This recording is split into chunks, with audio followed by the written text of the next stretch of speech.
Alors aujourd'hui, nous allons parler de musique et on le sait tous. J'ai envie de dire que la musique est un cadeau de la vie. Elle existe pour consoler, pour récompenser, elle aide à vivre. Et je pense que tous ces mots traduisent bien l'histoire, sinon le parcours de notre invité du jour. Le thème retenu pour cet appel à témoins, j'ai été renié par mon père à cause de ma passion pour la musique. On en saura un tout petit peu plus, mais déjà, le portrait avec Ange. Son nom à l'état civil est Siaka Sanou. Il est originaire du Burkina Faso.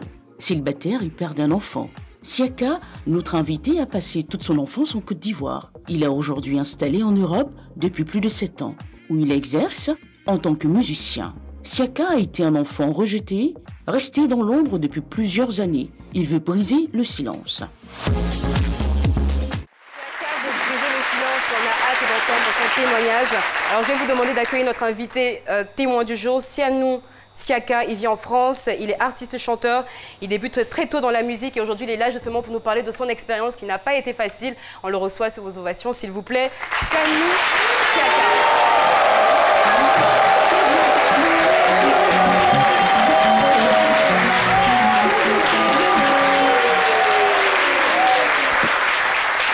Bonjour Siaka. Bonjour. Bienvenue chez nous. Merci. Chez vous aussi. Merci, merci. Alors, content d'être là? Très content. Prêt? Prêt. Ok, d'accord. Notre invité, Sanou Siaka, je rappelle, vous vivez en France, vous êtes un artiste, chanteur, percussionniste. Vous avez débuté très tôt dans la musique. Depuis votre enfance, vous êtes passionné de musique. Votre père n'a jamais voulu que vous fassiez ça. Voilà, on se demande bien pourquoi. Vous êtes quand même entêté, vous avez persisté. Et aujourd'hui, vous êtes sur notre plateau pour nous raconter la suite de cette histoire. Sinon, déjà le début. Puis on va savoir si tout s'est bien passé, est-ce que papa a eu raison ou pas. Alors, moi, je veux savoir dans quel type de famille vous avez grandi? J'ai grandi dans une famille griot. D'accord. Voilà, griot. Mais on est dans la cour. Quand tu es là, dans la cour, il y a la musique, il y a la danse, il y a tout. Donc du coup, tu n'es pas obligé de sortir pour aller apprendre la musique quelque part, non. Donc moi, j'ai grandi, donc du coup, j'ai vu que non, voilà. C'est ma passion qui est là, quoi. Donc je sais que je peux arriver dans ça. La musique, c'est toute voilà. votre vie. C'est ma vie, c'est mon tout, la musique. Voilà, je ne peux pas faire un autre métier si ce n'est pas la musique. Wow. En France, on m'a proposé des boulots, des trucs. J'ai dit, je ne peux pas, je vais faire la musique. Très bien. Voilà. Donc on comprend un tout petit peu mieux cette passion qui est née en fait depuis le berceau finalement. Voilà. Mais quand même quand on est passionné, même qu'on a une passion tout petit, il faut quand même aller à l'école. Oui, l'école, je suis parti, j'ai quitté l'école en CM2. En classe de CM2? CM2, ouais, je crois. Oui. Ok. CM2 et je ne pouvais pas suivre les cours parce qu'à chaque fois, j'ai grillé les cours. Donc, papa, tu gaspilles ton argent, voilà, c'est inutile de continuer. À chaque fois, je me retrouvais dans les mariages, le tapeur de djembé, à chaque fois. Souvent, le maître me voyait, il s'arrêtait comme ça. Sanou, c'est ce que tu fais. On va se retrouver lundi. Lundi, je reviens, on me frappe à l'école et après ça continue. Donc j'ai dit que non, ça ne sert à rien. Et puis aussi, j'ai vu que papa ne pouvait pas continuer à payer la scolarité. Et puis moi, je ne vais pas suivre le cours, c'est pas bon. Vous avez l'impression de perdre un peu votre temps à l'école? L'école, c'était perdre du temps pour moi. D'accord. Ouais. Ok. Donc vous allez quand même essayer de pousser un peu. En classe de CM2, vous vous rendez compte que vous ne pouvez plus, c'est vraiment pas votre truc. Ouais. Vous avez décidé d'arrêter. Mais bon, quand on est au CM2 quand même, on a des parents qui paient vos études, à qui on doit rendre des comptes. Comment est-ce que ça se passait? Mon père, il me demandait toujours les comptes, mais j'étais toujours en train de mentir. Je disais ça. Mon père, bon, c'est quelqu'un, il est calme, il ne parle pas beaucoup. Il me croyait. Tout ce que je disais, il croyait à tout ce que je disais. Et après, il s'en est rendu compte que ce n'était pas vrai, au fait. Que j'étais beaucoup à fond dans la musique. Donc c'est là que ça a commencé à être galère. Vous commencez à avoir le feu à la maison. Le feu à la maison et tout. Donc il ne voulait pas. Donc moi j'ai dit quoi? Si je reste à la maison, il ne va pas vouloir. Donc il faut que je me casse. Ok, d'accord. Ouais. D'accord. Vous décidez d'arrêter vos études. Mais à côté de ça, c'est vrai que vous faites de la musique, mais vous êtes très jeune, vous êtes en classe de CM2. Oui. Donc peut-être qu'il est un peu trop tôt pour démarrer une vraie carrière. Est-ce qu'à côté de ça, vous décidez de faire un petit métier quand même? Il n'y a pas d'âge. Hein. Quand tu sens, au moment où tu sens que tu peux arriver à un truc, il n'y a pas d'âge. Il y a des enfants, on les a vus, ils ont suivi leurs traces jusqu'à aujourd'hui, ils ont pu faire ce qu'ils voulaient faire dans leur vie. Moi, pour moi, il n'y a pas d'âge. J'étais petit, mais je savais que dans la musique, j'allais réussir. D'accord. Voilà. À un moment donné, il faut quand même affronter le père. Il faut le regarder droit dans les yeux, il faut lui dire, écoute papa, moi je ne veux pas faire autre chose à part la musique. Est-ce que vous avez fait cette démarche? Je ne pouvais pas. Moi et mon père, je ne me suis jamais assis à côté de mon père comme ça. Papa, je vais faire ça. Ou soit dire un truc. J'ai toujours eu peur de lui. Il était Je ne sais sévère? pas si c'est le signe de respect ou c'est, je ne sais pas, chez nous, de la manière dont on a été éduqués. J'ai jamais eu le... Même quand je bossais avec lui, pour lui dire, papa, j'ai faim. Donne-moi l'argent, je vais la manger. Je vais acheter à manger. Je n'arrivais pas à le dire. Des fois, je pouvais prendre le matin jusqu'au soir, je ne mangeais pas. Justement, vous bossiez avec lui Oui. dans quoi exactement? Et tailleur. D'accord. Les sacs de voyage, les sacs à la couture, quoi. Donc après les études, vous êtes venu à côté de, Oui, côté je bossais de votre avec père? lui. Je bossais avec lui et puis j'ai vu que non, ça c'est pas mon truc. Moi je suis pas fait pour aller m'arrêter. Bonjour madame, il y a les sacs à vendre. Des fois on te dit bon, il n'y a pas d'argent, casse-toi. Donc du coup j'ai vu que c'était pas mon truc ça. Moi je veux le public. Moi, le show. Voilà, le show où il y a du public. Ok. Donc là, visiblement, votre décision est prise. Vous avez choisi votre camp, comme on dit. Ouais. Mais en même temps, vous vivez sous le toit de quelqu'un qui vous dit fais ça et vous dites non, je fais pas ça, je vais faire ce que je veux. Et après, j'étais plus chez lui. Hein. Ah bah oui, justement, normalement c'est la conséquence. Donc à un moment donné, vous avez dû partir de la maison. Voilà, c'est ça. Parce que si je restais, tu sais, les voisines, les voisins, ils sont toujours là, te démoraliser. Tu sais, c'est ton père. Hey, c'est pas bon, tu vas être maudit, il va te maudire, il va te faire ça, il va te faire ça. Ça, c'est oui, ça, c'est en Afrique ici. Ça, c'est en Afrique ici, ça, c'est notre mentalité. Mais est-ce que votre père vous a clairement dit, pars de chez moi, parce que si tu ne veux pas travailler, tu ne veux pas aller à l'école, ça ne sert à rien que tu sois Il ne me l'a chez pas dit, mais quand je suis parti, et quand je me sentais seul, quand j'entendais les enfants dire ouais, je vais aller voir mon père, je vais aller voir ma mère, je vais en famille, c'est la fête, voilà. C'est là que je me sentais tout seul. Je dis, hey, moi j'ai pas de famille. Oh pourtant ma famille est à Tokoubé, tout près là. Ah. Et quand vous êtes parti, vous étiez où? Quand vous êtes parti de la maison, vous étiez où? J'étais à Koumassi. Vous dormiez chez qui? Chez mon pote musicien comme moi. Parce que, en fait, mon père il pensait que c'était des délinquants, c'était des fumeurs de drogue. Donc j'ai vu qu'il avait peur pour ça aussi. Donc, mais après, voilà, il faut me laisser sur ma trace, quoi. Donc vous assumez, vous prenez votre valise, comme on dit, votre sac à dos, vous allez suivre votre aventure personnelle. C'est ça. Et quand vous arrivez dans cette seconde famille finalement, parce que lorsqu'on est musicien, on grandit avec des gens, on partage, ça devient une deuxième famille, qu'est-ce qui va se passer? Est-ce que vous allez être accueilli comme vous l'expériez ou... Oui, j'ai été accueilli parce que lui-même m'a encouragé, mon ami, parce qu'il fait le même métier comme moi. Donc du coup, quand il y a les mariages, les trucs, on partait ensemble.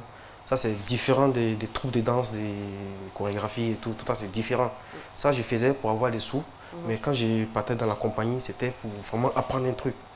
Les ballets, les chorégraphies, les rythmes, les différents rythmes de l'Afrique de l'Ouest, même centrale et tout. Donc du coup, j'étais obligé de faire ça pour avoir un peu de sous et puis repartir dans la troupe. Parce qu'ils ne voulaient pas qu'on aille faire les mariages. Parce que ça se déconcentre. Parce que si tu veux faire le mariage, tu gagnes des sous, mais tu ne veux pas continuer à faire... Voilà. Donc au moment où vous avez l'impression d'avoir trouvé votre indépendance, vous avez l'impression que vous contrôlez votre vie, vous allez vous rendre compte que finalement la décision de papa, sinon de votre père, va avoir un impact sur le groupe dans lequel vous êtes. Voilà. Qu'est-ce qui va se passer? Et le chef m'a dit, bon, tu sais quoi? Toujours l'esprit africain. Ton père m'a dit qu'il ne faut pas que tu vas faire la musique parce que moi, je ne veux pas de problème. Donc, je veux que tu t'en ailles. Votre ami? Mon chef. Mon chef, voilà, mon chef du groupe. Okay. Donc, je l'ai supplié et tout, je ne sais pas où partir et tout. Je l'ai expliqué même comment je suis à la maison et tout. Il ne voulait pas comprendre. Il ne veut pas comprendre parce que mon père a dit de partir. Voilà. Ok. Lui, il m'a dit de partir, il m'a rejeté aussi. Et donc, du coup, j'ai dit, bon, qu'est-ce que je vais faire? J'ai réfléchi. Je me suis dit, ah, on dirait que papa, il a raison. Je me suis posé la question, est-ce qu'il n'a pas raison, par exemple? Par exemple, si j'échoue, c'est pas bon pour moi. Il faut que j'y arrive. Ouais. Et c'est après combien de temps que le chef du groupe vous a chassé? Bah, je peux dire 2 ans, parce que je suis arrivé il n'y a pas longtemps et tout. Donc, du coup, j'apprenais, quoi. Je n'étais pas très formé, quoi. Donc, du coup, si j'étais très bien formé, je n'allais pas me dire de partir. Hein. Ah non. Oui, moi, j'ai quand même une inquiétude. Votre musique, elle est belle, mais je pense qu'il y a une note qui manque et qu'il faut faire vite pour rattraper. Allez rencontrer votre papa et prenez votre courage, allez le rencontrer et demandez-lui pardon pour lui avoir désobéi. Et expliquez-lui que vous n'êtes pas devenu le genre d'artiste qu'il redoutait, que vous gagnez bien votre vie. Ok? Bon, ça, on ne le sait pas encore. Dans le développement, peut-être qu'on saura si aujourd'hui vous gagnez pleinement votre vie. Donc là, vous partez de chez vos parents. Oui. Vous arrivez dans votre groupe qui est censé être une autre famille. Vous êtes exclu encore de ce groupe-là. Oui. Mais vous ne pensez pas revenir à la maison, pas du tout. Non. Vous continuez votre parcours, votre Je quête. continue dans un autre groupe aussi qui m'ont pris. Et c'est là que je suis resté. Le groupe qui s'appelle Moulato. Peut-être qu'ils me regardent aussi. Voilà. Vous étiez dans le groupe, mais vous dormiez où? Dans le groupe actuel où j'ai intégré. Quand vous êtes parti du premier groupe? Oui, je dormais dans la rue, quoi, avec Dans les la rue? amis. Je dors là, ici, demain je dors là-bas, demain je dors. C'était pas fixe, quoi. Est-ce que vous n'avez pas été victime quand même de la mauvaise compagnie ou bien Les mauvaises victime fréquentations. de manque d'expérience? Parce que même si votre père vous dit allez-y vendre les sacs, les trucs, on voit des jeunes gens on dit qui aspirent à la musique, mais quand ils vendent des objets, là, on sait que lui là même, il est fait pour la musique. Il a une certaine manière d'envoyer la musique. chanter même en vendant les sacs. Le sac, il est beau, le sac. Et comme ça, Oui, je sais qu'on a vu le petit Dadju. Voilà. Le petit qui vendait les mouchoirs. Voilà. On appelle ça mouchoir Dadju. Voilà. Ouais. Et c'est des stratégies pour peut-être accrocher votre père. Comme ça, vous allez vendre les sacs en chantant. Les gens disent, mais ton fils, il est bien, il chante bien. Et puis ça marche. Quand vous donnez l'argent au vieux, mais à lui donner l'argent, papa. Au fait, c'est parce que c'est ce que je veux faire. Je peux t'envoyer plus que ça si je me professionnalise dans la chose. Tout à fait. Je peux vous accorder sa bénédiction. Penser. Voilà. Malheureusement, par Voilà. Vous n'avez pas pensé à ça. Nous sommes avec Sanou Siaka, passionné de musique, qui a été renié par son père, qui est parti de la maison, qui a été exclu de son groupe, qui a trouvé un autre groupe. Mais je pense que finalement, vous aviez j'ai envie de dire, une mission, sinon un objectif bien précis. Oui. C'était lequel? C'est vrai que vous vouliez percer dans la musique, montrer à votre famille, à votre père surtout, que vous pouviez être indépendant grâce à cette musique-là, mais vous aviez un projet particulier, c'était lequel? Mon projet, c'est de pouvoir m'en sortir et mettre les parents dans un bon endroit, quoi. Parce que là, quand tu regardes là où ils habitent, quand tu vois le financement, il n'avait plus d'espoir, quoi. Parce que moi, je voyais papa tomber, quoi. Je le voyais tomber. Parce que lui, il ne voyait pas ça. D'accord. Moi, Et je pour voyais que ça n'allait pas. Et pour vous, ça pouvait passer justement par le fait que vous puissiez aller en Europe, Oui. c'est ça? Oui. D'accord. Oui. Donc le nouveau groupe dans lequel vous allez vous retrouver, Voilà. votre but c'est de pouvoir travailler, pouvoir aller en Europe, Voilà. montrer de quoi vous êtes capable, avoir un peu d'argent et venir aider votre famille. Voilà. Vous allez faire une première tentative. J'ai essayé et ils m'ont pris, le groupe. Et comme dans un groupe, il y a tout le temps des gens qui râlent à chaque fois. Moi, je suis toujours resté. Et il y avait le chorégraphe du groupe qui était vraiment sévère. Il était vraiment méchant. J'ai dit mon deuxième père, quoi. D'accord. Voilà. Donc lui m'a toujours dit, voilà, c'est comme ça le travail. Quand je suis au travail, je suis vraiment comme ça, mais après le travail, je suis tranquille.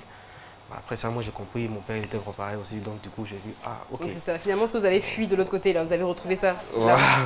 Finalement. Donc du coup, je suis resté. Et il y a des gens qui partaient à chaque fois. Et les gens, ils ne voulaient pas parce que le gars, il tapait, il était un peu violent et tout. Moi, je suis toujours resté. Quand les gens ils venaient, moi, je les apprends, toujours les balayer, toujours. Donc, il y a d'autres qui partent, il y a d'autres qui reviennent encore à chaque fois. Donc du coup, je suis devenu la tête du groupe. Et j'ai vu que voilà, maintenant, j'ai une place.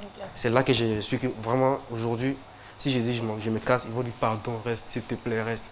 C'est ce que vous cherchiez depuis, voilà, enfin trouver votre place. J'ai eu la tête. Mais ça ne suffisait pas, vous vouliez partir en Europe. Oui. Et après, ils ont commencé à voyager, ils ont commencé à me doubler et tout. Ouais, tu n'es pas bien formé, comme ça, comme ça. Et j'étais trop découragé après. Ils m'ont laissé ici, ils sont partis en Europe, ils ont tourné. J'ai dit, ok, bon, j'ai encore échoué.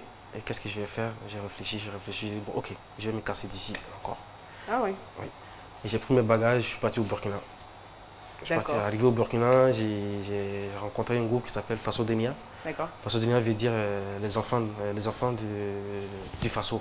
D'accord. Voilà, les enfants du Faso. Et j'ai intégré ce groupe. avec mon savoir-faire que j'ai fait ici, voilà, j'ai connaissais beaucoup de trucs, beaucoup de rythmes, beaucoup de choses. Et donc j'ai intégré là-bas, j'ai montré plein de choses. Et donc du coup ils ont vu aussi que voilà, vraiment il a du talent. D'accord. Et c'est là que j'ai décroché. Qu'enfin, les portes vont s'ouvrir. Voilà. Vous allez pouvoir réaliser votre rêve. C'est Vous allez ça. aller en Europe. Enfin, après tant d'années. Après tant de sacrifices et de souffrances. Voilà. Vous arrivez en Europe. Vous êtes content? Content. Première question, est-ce que vous pensez à Calais, comme on dit? À Calais, non. Non? Non. Non. Vous êtes sûr? Non, non. D'accord. Non. Ok. Ok. Je voulais pas caler parce que au Burkina, les gens ils calent pas trop. Ouais. Au Burkina, c'est le pays vraiment. Oui, C'est bien où sûr. on cale? D'accord. Voilà, c'est une expérience que j'ai vécue, je sais de quoi je parle. Mais ça, ce n'était que le début. Parce Voilà. que vous allez en Europe, vous allez faire une jolie rencontre, une très belle rencontre, qui va changer votre vie. C'est quoi la Voilà. rencontre? Bah, la rencontre, j'ai rencontré une Française N'est-ce pas? qui m'a vu jouer, qui était. Voilà. Elles aiment ça. Alors, donc, Et donc, du coup, quand je suis revenu au pays, elle est venue me voir au pays, j'ai présenté la famille et tout, elle voulait connaître ma famille, mais je n'ai pas montré mon père. Hein. Ah, Donc, pourquoi? c'est normal, c'est parce chaud que là-bas. je ne sais pas si ça allait. Gâté. Je Ça ne sais allait pas passer. trop. Non, mais s'il voyait la femme blanche, il allait quand même. Ah bon? On connaît Pourquoi? nos parents. Ouais. Lui, lui, au Parce moins, qu'elle il est est venu avec blanche. femme blanche. Comment? Oh, lui, au moins, il est venu avec une femme blanche, ça allait passer. Préjugé. Non, mais Alors, c'est vérifié. donc finalement, C'est cette ça. Ta femme blanche, rencontre, on dit que t'as réussi. elle va se solder par un mariage. Voilà. Vous allez vous marier. On propose, oui, on s'est mariés. Vous allez pouvoir aller voyager, Voilà. aller venir comme vous voulez, Voilà. sans aucun problème. Sans problème. Mission accomplie, j'ai envie de dire. C'est accompli, ouais. C'est ce que j'ai. Voilà. Moi, je ne voulais pas rester dans un groupe et puis partir et puis revenir, partir, revenir. J'ai vu des gens qui sont partis au moins 10 000 fois, mais après, ils sont calés au pays. Ils ne D'accord. pouvaient plus repartir. Quand ils montent leur passeport, tu te dis, oh, mais c'est pas vrai. Qu'est-ce que ça fait? Mais Et donc aujourd'hui, donc, quel est votre, où est-ce que vous êtes basé déjà? Où est-ce que vous vivez? à Toulouse. À Toulouse, Ouais, d'accord. ouais. Et vous vivez pleinement de votre art là-bas. Oui. Tout se passe bien. Tout la musique. Aujourd'hui, vous considérez que vous avez réussi. Oui. Maintenant, il y a une bonne question. Vous êtes parti, vous avez travaillé, vous êtes marié, comme vous dites, vous avez réussi. Est-ce que vous envoyez un peu d'argent aux parents? À papa. J'envoie là. Même quand, en étant ici, j'envoyais l'argent. Mais là, mon père, il ne voulait jamais de mes sous, quoi. Votre père refusait de prendre votre argent? Jusqu'à présent. Jusqu'à présent, il ne voulait pas. Vous envoyez combien comme ça? Non, ça Ah dépend. non, mais Si on envoie attendez, petit, non, il va ça pas dépend prendre. de quoi? L'argent, c'est de l'argent, même si c'est... Non, la main, le vieux est fâché là. Il faut que la cagnotte augmente. Hein. Est-ce que vous avez essayé de demander pardon? Bah, à chaque fois, tu vois, ce que je disais, le voisin, il disait toujours, allez, va voir ton père, va demander pardon. Mais à chaque fois, quand j'essaie d'y aller, quand je vois le visage, ça me décourage. C'est-à-dire, il ne me donne pas l'envie de venir. En fait, moi, j'avais toujours peur. D'accord. Ah, j'avais toujours peur, il ne voulait pas même, il voulait pas, il était... Moi, je suis quelqu'un, je suis beaucoup fier, en fait. Je suis un peu fier de moi, mais je ne sais pas pourquoi, ce côté, j'ai pris ça de qui, mais je ne sais pas. On se demande bien. Alors, on a plein de questions sur ce plateau. Jessica, On suppose que vous aussi, il vous en paraît avez. que le papa refusait, le papa, quand il sait que l'argent vient de lui, il refuse. Oui, c'est ce Donc qu'il il a est dit là, obligé de passer par ses Cacher, soeurs donner à la pour soeur, pouvoir faites pouvoir les faire besoins à la partie. maison et tout, Ça. voilà, c'est pas grave si Elle a un papa peu il prend raison, pas. non? Ben, aujourd'hui, moi, je me dis, papa, il avait raison, mais je me demande pourquoi ne pas prendre mon argent. Je comprends qu'il pas. attend le Je comprends pardon. Ah, mais ça, on C'est ne sûrement sera le pas. pardon qu'il Je veux attend. dire que la seule personne qui a cette réponse-là, c'est votre père. Donc je pense qu'il faut essayer, comme le sage a dit, de rentrer en contact avec Le lui, même même courage par que personne vous avez eu. interposée. Bah, si La j'ai musique, l'occasion, C'est le même courage. si j'ai l'occasion de voir mon papa en face ou avec des gens pour lui dire pardon et de le serrer très fort et de lui demander pardon, Nous avons je le refais. vu le J'ai serrer. vraiment... C'est ce que j'ai... On vous le souhaite. Mon rêve, c'est ça. C'est tout ce qu'on vous souhaite Ouais. en tout cas. Aujourd'hui, vous avez eu votre parcours, vous avez eu des hauts et des bas, mais vous vous êtes resté accroché à votre vision parce que je pense que depuis le début, vous aviez une vision. Aujourd'hui, vous regardez dans votre viseur, est-ce que si vous deviez refaire votre vie, vous feriez exactement les mêmes choix? Toujours le même choix. Exactement. Exactement. Vous êtes parent? Vous êtes père? Oui, j'ai un fils, un garçon de 7 ans. Quel type de rapport vous avez avec votre fils? Bah, avec ce que j'ai vécu, donc je suis vraiment proche de mon fils. Voilà, quand je suis avec mon fils, c'est comme deux gamins qui jouent, quoi. vraiment, voilà, ce qui m'est arrivé, il ne faut pas que ça arrive à mon fils. Je vous entends parler et je... Ah oui, c'est votre fils qu'on voit là sur la photo. Il doit être très fier de vous, Oui. comme nous d'ailleurs. Voilà. J'imagine, je vous écoute parler. Aujourd'hui, vous êtes père, vous avez accompli des choses, même si vous continuez encore votre route. Mais on sent que vous souffrez toujours de cette absence de votre père, parce que vous avez envie justement de sentir dans ses yeux qu'il est fier de vous, pouvoir lui raconter, pourquoi pas, vos moments de faiblesse, vos hauts et vos bas. J'ai envie que vous regardiez cette caméra-là et puis vous adressez un message justement à tous ces parents qui ont des enfants, qui ont envie de se lancer dans une carrière et qui se disent, par peur justement, parce qu'ils ont envie de les protéger, qui se disent non, je ne peux pas te laisser faire. Qu'est-ce que vous leur dites? C'est que je peux leur dire de nous écouter aussi. Voilà, de nous écouter parce que des fois, quand on a notre vision, la vision des parents et la vision des enfants, c'est pas pareil, c'est vraiment pas pareil. Donc, de nous laisser tracer nos chemins. Voilà. Et à ces jeunes qui se disent je veux percer dans la musique, mais qui s'imaginent que ça va arriver juste un matin comme ça, par un coup de baguette magique. On a vu avec votre parcours que ça n'a pas été tendre. La vie n'a pas été tendre, vous avez eu des hauts, des bas. Ça ne s'est pas fait du jour au lendemain et vous continuez d'ailleurs. Qu'est-ce que vous pouvez dire à ces jeunes qui sont attirés juste par les strass et les paillettes finalement de ce métier? De beaucoup réfléchir avant de se lancer. Ouais. Parce qu'aujourd'hui, j'ai compris, j'ai eu des parcours vraiment...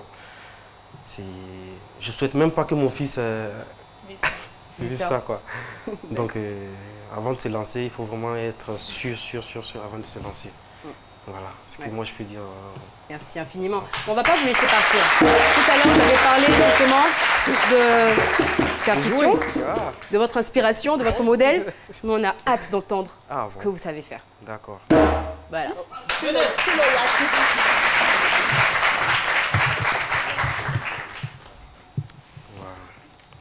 C'est parti. J'aime fort. Je peux avoir une chaise, s'il vous plaît? Une chaise. Bon, allez, on va trouver une chaise. C'était pas prévu, mais un bout de jamais, il fait à n'importe quelle position. Hein. Okay. Allez. La position. Ouais. Allez-y. On sait que vous êtes fort. La chaise est là.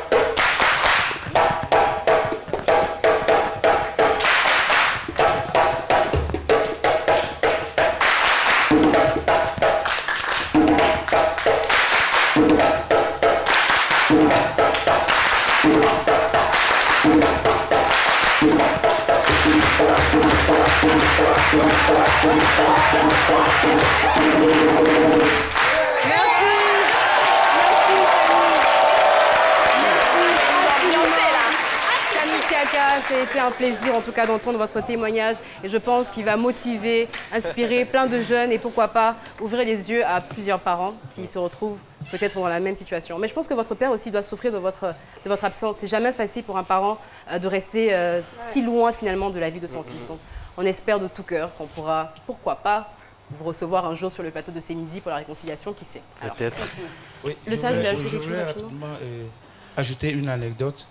Il y a l'enseignant qui demande au major de sa classe qu'est-ce qu'il compte être plus tard.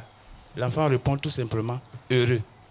Ah oui. Alors l'enseignant dit mais non, je veux dire, il dit non monsieur, si je vous ai compris, c'est plutôt vous qui ne me suivez pas.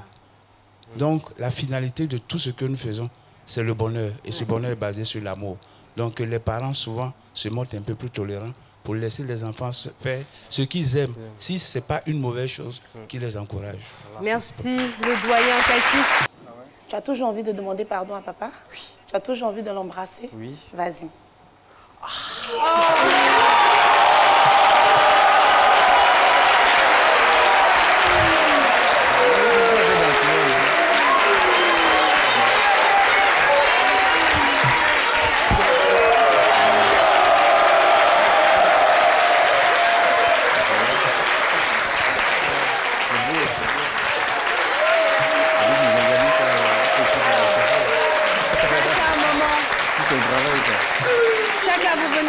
Vous venez avec papa. Ah non, il va accepter d'applaudir. Monsieur, vous venez. Parce que là, on a eu les... Vous venez. Je prends par la main.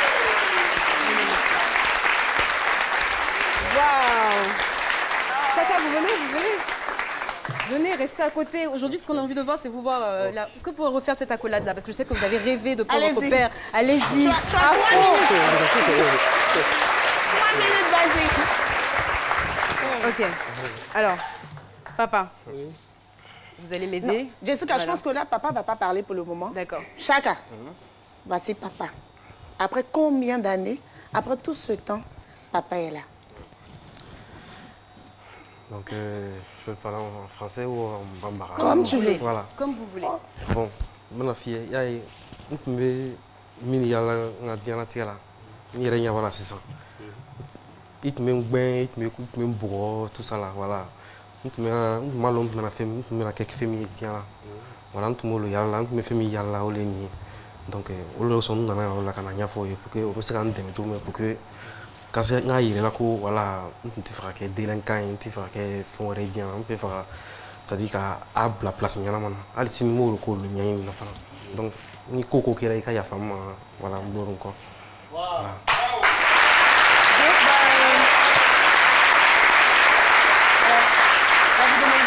Juste un petit bout parce que c'est tellement d'émotions. Je sais qu'il y a des personnes qui veulent comprendre ce que vous avez dit à votre père. Ouais. Bah, j'ai dit à mon père que, voilà, tu vois, aujourd'hui, tout ce que je voulais faire, et tu m'as tapé, tu m'as frappé, tu voulais pas me voir. Et j'avais mon rêve, je voulais réussir dans la vie pour pouvoir m'occuper de toi. Et voilà, aujourd'hui, voilà, c'est pour ça que je suis venu dans l'émission CMD pour demander de l'aide pour que je puisse te demander pardon à tout ce que je t'ai fait, tout le mal que je t'ai commis. Voilà. Ok. Voilà. Papa, alors, on va lui demander quand même de dire un petit mot, juste un petit mot. Il est là, vous êtes là, ça fait quand même longtemps que vous avez des rapports assez un peu tendus. Aujourd'hui, qu'est-ce qu'il pense, papa? Attendez, je vais tenir le micro pour vous. Tiens là, aïe mi befo, tiens là. Nga sege. Tiens wadi dola abitunu. Ma do abita mbirom. Ita fori ke rara, mais neta kana. Nyana ko abitura bandi nunu ko. Olu kama tumba asege. Ba bo. Bon, nana a son famu. Atara abi foli leke. Bon, foli fana anga baralo.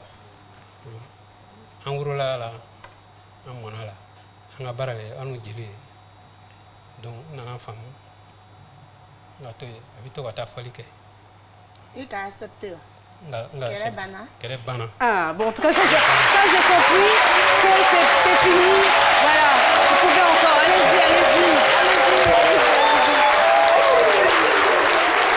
Allez-y.